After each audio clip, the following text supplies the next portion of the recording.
kutuyobora twese. Haleluya, haleluya, haleluya, ashimwe. Twizeye ubuntu bwe kuko nawe yemeye kutuyobora twese. Haleluya, haleluya, haleluya, ashimwe.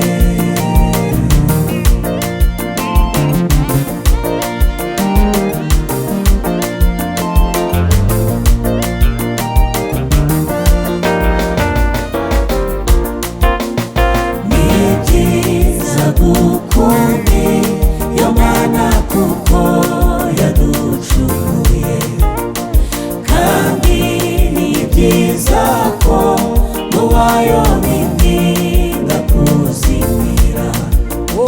Tuzahorana umunezero mu gihe byose bizahinduka. Haleluya, haleluya, haleluya, ashimwe. Tuzahorana umunezero mu gihe byose bizahinduka. Haleluya, haleluya, haleluya, ashimwe.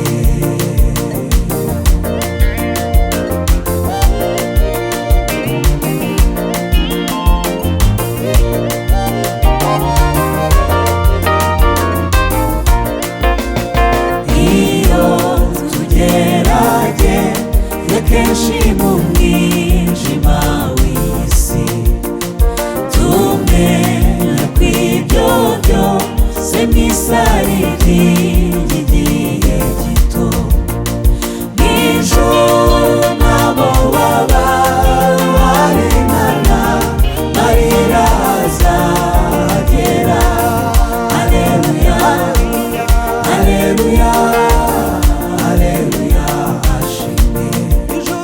Mw'ijuru nabo babarinana, marira azagera.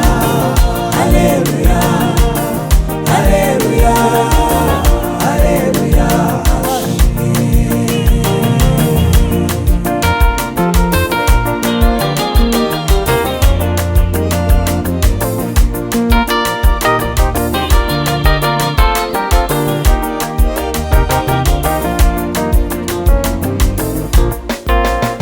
Tureke kwiganyira kenshi kubw'inzu n'ibyo kurya, kuko ibyo byose tubihabwa kubw'ubuntu bw'Imana.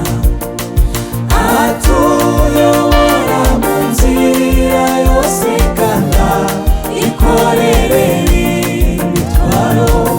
Haleluya, haleluya, haleluya, ashimwe.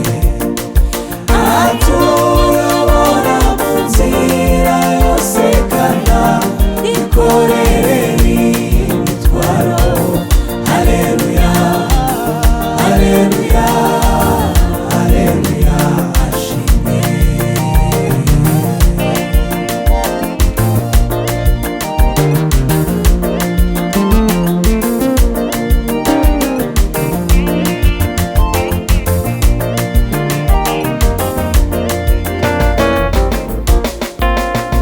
Ubwari bwiza mu isi kwizera Umwami Yesu, bizamera bite ijuru tubonye uburanga bwe. Nukuri tuzanezerwa cyane tubonye ubwiza bwe.